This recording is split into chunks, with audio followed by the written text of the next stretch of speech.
श्रीगुरुभ्यो नमः।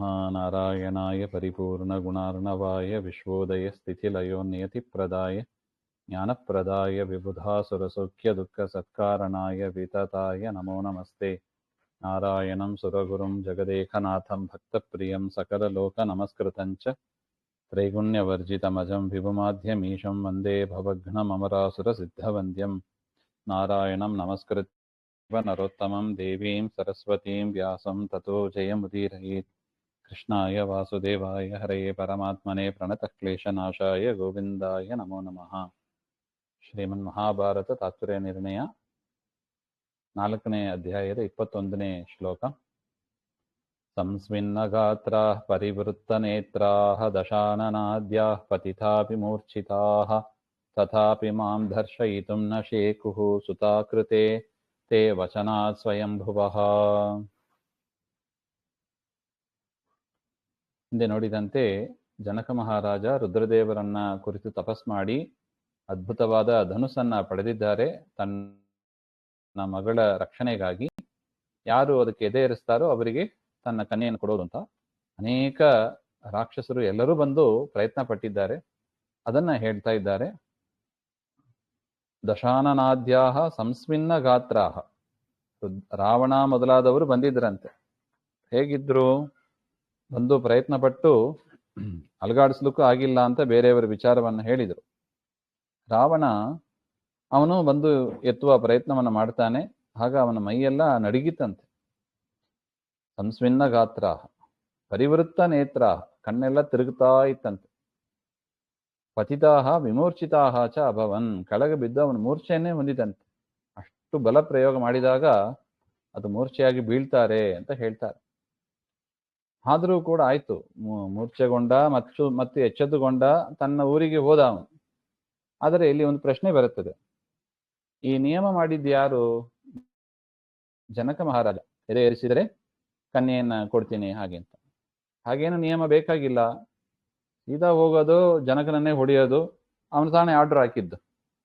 ಅವನನ್ನೇ ಹೊಡೆಯೋದು, ಸೀತೆಯನ್ನು ಅಪಹಾರ ಮಾಡಬಹುದಲ್ಲ ಹಾಗೆ ಅಂತ ಒಂದು ಪ್ರಶ್ನೆ ಬರುತ್ತದೆ. ಅದಕ್ಕೆ ಆಚಾರ್ಯರು ನಿರ್ಣಯದಲ್ಲಿ ಹೇಳ್ತಾರೆ, ತಥಾಪಿ ಸ್ವಯಂಭುವಃ ವಚನಾತ್, ಬ್ರಹ್ಮದೇವರ ವಚನ ಇತ್ತಂತೆ. ಸುತಾಕೃತೆ ಮಾಂ ದರ್ಶಯಿತುಂ ನ ಶೇಕುಹು ಅಂತ ಜನಕ ಮಹಾರಾಜನೇ ಹೇಳುವ ಮಾತು. ಮಗಳ ಸಲುವಾಗಿ ನನ್ನ ಮೇಲೆ ಯಾರೂ ಕೂಡ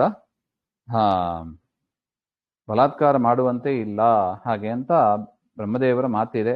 ಅದರಿಂದ ನನ್ನ ಮೇಲೆ ಯಾರೂ ಅಟ್ಯಾಕ್ ಮಾಡಲಿಕ್ಕೆ ಬರ್ತಾ ಇಲ್ಲ ಹಾಗೆ ಅಂತ ಜನಕ ಮಹಾರಾಜ ವಿಶ್ವಾಮಿತ್ರರ ಹತ್ರ ಹೇಳ್ತಾ ಇರುವ ಮಾತು ಇವೆಲ್ಲ. ಅದರಿಂದ ನಾನು ಉಳ್ಕೊಂಡೆ, ನನ್ನ ಮಕ್ಕಳು ಸೀತೆಯು ಉಳಿದಳು, ಈ ಧನುಸು ಕೂಡ ಉಳ್ಕೊಂಡಿದೆ ಹಾಗೆ ಅಂತ ಆ ವರದ ವಿಚಾರವನ್ನೇ ಹೇಳ್ತಾ ಇದ್ದಾರೆ 22ನೇ ಶ್ಲೋಕದಲ್ಲಿ. ಪುರಾಹಿ ಮೇಧಾತ್ ಪ್ರಭುರಬ್ಜೋ ವರಂ ಪ್ರಸಾದಿತೋ ಮೇ ತಪಸಾ ಕಥಂಚನ ಬಲಾನ್ನತೆ ಕಶ್ಚಿದುಪೈತಿ ಕನ್ಯಕಾಂ ತದಿಚ್ಛುಭಿಸ್ತೆ ನಚ ದರ್ಶನೇತಿ.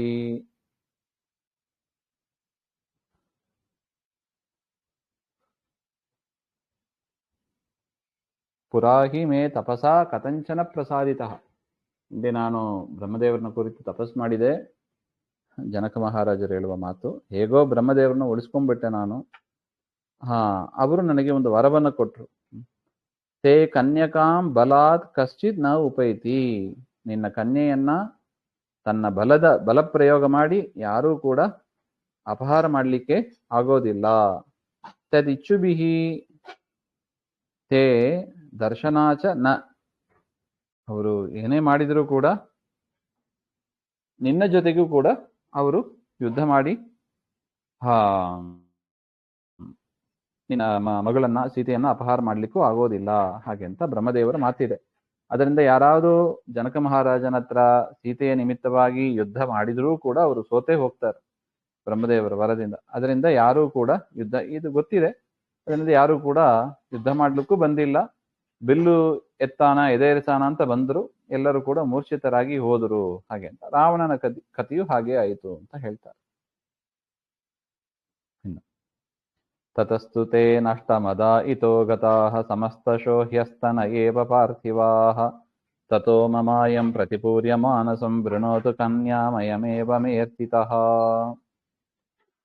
ಇನ್ನು ಜನಕ ಮಹಾರಾಜರು ಹೇಳ್ತಾರೆ, ತೇ ಸರ್ವೇ ಪಾರ್ಥಿವಾಹ, ಆ ಎಲ್ಲಾ ರಾಜರು ಕೂಡ ನಿನ್ನೆ ತನಕ ಬಂದಿದ್ರು.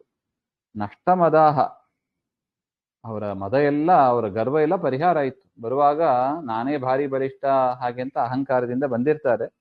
ಹೋಗುವಾಗ ಅವರ ಮದ ಎಲ್ಲ ನಶಿಸಿ ಹೋಯ್ತು.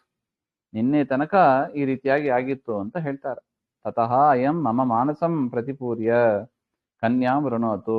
ಅದರಿಂದ ವಿಶ್ವಾಮಿತ್ರರೇ, ಖಂಡಿತವಾಗಲೂ ನಾನು ರಾಮನನ್ನ ಅಳಿಯನನ್ನಾಗಿ ಸ್ವೀಕಾರ ಮಾಡ್ತೇನೆ.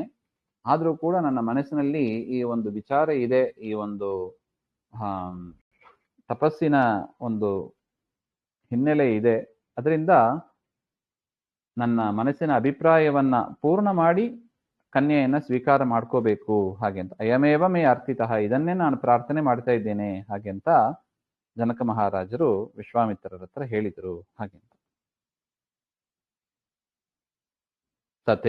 ತಥೇತಿ ಚೋಕ್ತೆ ಮುನಿನಾ ಸ ಕಿಂಕರೈಃ ಅನಂತ ಭೋಗೋಪಮಮಾಶ್ವಥಾನಯತ್ ಸಮೀಕ್ಷ್ಯ ತದ್ವಾಮಕರೇಣ ರಾಘವಃ ಶರೀರಮುದ್ಧೃತ್ಯ ಹಸನ್ನ ಪೂರಯತ್. ಆಗ ವಿಶ್ವಾಮಿತ್ರರು ಹೇಳ್ತಾರೆ, ತಥಾಸ್ತು, ಹಾಗೇ ಆಗಲಿ, ನಿನ್ನ ಮನಸ್ಸಿನ ಪ್ರಕಾರವೇ ಆಗಲಿ, ಅದೇನು ಧನುಸ್ಸು ಏರಿಸಬೇಕು ಅಂತೆಲ್ಲ ಅದನ್ನೇ ಮಾಡೋಣ ಹಾಗೆ ಅಂತ ವಿಶ್ವಾಮಿತ್ರರು ಕೂಡ ಒಪ್ಪಿಕೊಂಡು ಹೇಳಿದಾಗ ರಾಜ ಜನಕಃ ಆದಿದೇಶ, ಜನಕ ಮಹಾರಾಜ ತನ್ನ ಭಟರಿಗೆಲ್ಲ ಆಜ್ಞೆ ಮಾಡ್ತಾನೆ, ಹೋಗಿ ಧನುಸ್ಸನ್ನು ತಗೊಂಬನ್ನಿ ಹಾಗೆ ಅಂತ.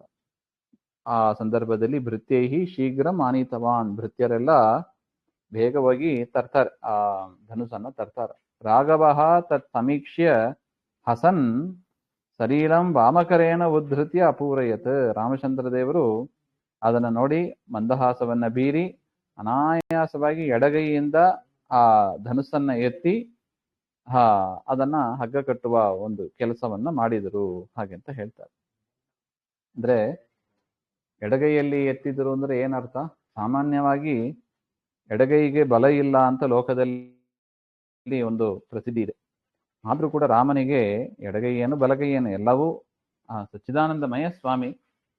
ಅದರಿಂದ ಎಡಗೈಯಿಂದ ಎತ್ತಿದ ಅದು ಲೀಲೆಯನ್ನ ಸೂಚನೆ ಮಾಡತಕ್ಕದ್ದು. ಲೀಲೆಯ ಏವ ಹಾಗೆ ಅಂತ ಏರಿ ಅದನ್ನ ಬಗ್ಗಿಸಬೇಕು. ಆ ಬಿಲ್ಲು ನೆಟ್ಟಗೆ ಇರುತ್ತದೆ, ಅದನ್ನ ಬಗ್ಗಿಸಿ ಹಗ್ಗ ಕಟ್ಟೋದು ಅಂದ್ರೆ ಅದೇ, ಅದನ್ನ ಬಗ್ಗಿಸಿ ಹಗ್ಗ ಕಟ್ಟಬೇಕು ಹಾಗೆ ಅಂತ ಇರೋದು. ವಿಕೃಷ್ಯಮಾನಂ ತದನಂತರಾಧಸ ಪರೇಣ ನಿಸ್ಸೀಮ ಬಲೇನ ಲೀಲಯ ಅಭಜ್ಯತಾ ಸಹ್ಯ ಮಮುಷ್ಯ ತದ್ಬಲಂ ಪ್ರಸೋಢುಮೀಶಂ ಕುತ ಏವ ತದ್ಭವೇತ್. ಅಮುಷ್ಯ ತದ್ಬಲಂ ಅಸಹ್ಯಂ. ಪರಮಾತ್ಮ ಆ ಹಗ್ಗವನ್ನು ಕಟ್ಟಬೇಕು ಅಂತ ಬಿಲ್ಲನ್ನ ಬಗ್ಗಿಸಿದಾಗ ಅದು ಮಧ್ಯದಲ್ಲಿ ಮುರಿದೇ ಹೋಯ್ತಂತೆ. ತತ್ ಪ್ರಸೋಡು ಮೀಶಂ ಕುತಯೇವ, ಅನಂತ ಬಲಪೌರುಷ ಸ್ವಾಮಿ, ಆ ಬಿಲ್ಲು ಹೇಗೆ ತಾನೇ ತಡಿಲಿಕ್ಕೆ ಸಾಧ್ಯ?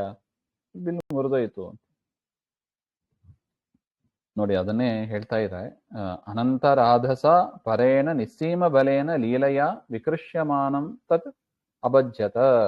ಅಪರಿಮಿತವಾದ ತೇಜಸ್ಸು, ಅನಂತ ಬಲ ರಾಮನದ್ದು.